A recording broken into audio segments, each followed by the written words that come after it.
और अगली बड़ी खबर गुजरात चुनाव से जुड़ी हुई है। 1 नवंबर को गुजरात चुनाव का ऐलान हो सकता है, ये सोर्सेस क्लेम कर रहे हैं। चुनाव आयोग गुजरात में चुनाव की तारीखों का ऐलान कर सकता है और 2 चरण में हो सकते हैं गुजरात में विधानसभा चुनाव। लगातार जितने भी राजनीतिक दल हैं गुजरात के विधानसभा चुनाव के मद्देनजर इस वक्त जोर आजमाइश कर रहे हैं और इस बीच गुजरात चुनाव की तारीखों का ऐलान भी करीब आ गया है। माना यह जा रहा है कि 1 नवंबर को चुनाव आयोग इस मामले में प्रेस कॉन्फ्रेंस करके गुजरात में चुनाव की तारीखों का ऐलान कर सकता है और 2 चरणों में चुनाव होने की संभावना है। इसी खबर पर ज्यादा जानकारी के लिए हमारे संवाददाता पीयूष पांडे फोन लाइन पर जुड़ गए हैं।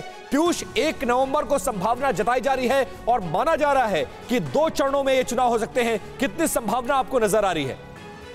जी बिल्कुल विपिन, देखिए पहले भी जो चुनाव गुजरात के हुए हैं वो 2 चरणों में हुए हैं और उसके पहले भी, यानी कि ये तीसरा टर्म होगा जब ये 2 चरणों में चुनाव का आयोजन कराया जाएगा।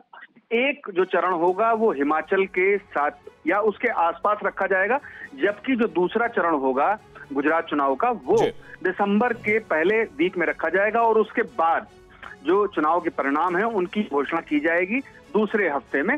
और ये जो घोषणा है ये प्रेस कॉन्फ्रेंसेस पर 1 नवंबर को आयोजित होने की पूरी संभावना है और इस मामले में गुजरात के चुनाव की घोषणा पहले ही होने की संभावना थी, लेकिन तब सिर्फ हिमाचल प्रदेश के चुनाव की घोषणा की गई और अब ये स्पष्ट है कि 1 नवंबर को चुनाव आयोग प्रेस कॉन्फ्रेंस करके इस मामले में अपनी घोषणा कर देगा। बिल्कुल, तो सबकी निगाहें अब चुनाव आयोग पर टिकी हुई है कि कब वो गुजरात में चुनाव की तारीखों का ऐलान करेंगे। बहुत शुक्रिया पीयूष, इस जानकारी के लिए। आप नजर बनाए रखिएगा और पल पल की अपडेट हमें देते रहिएगा। तो सबकी नजर गुजरात में विधानसभा चुनाव की तारीखों के ऐलान पर टिकी हुई है।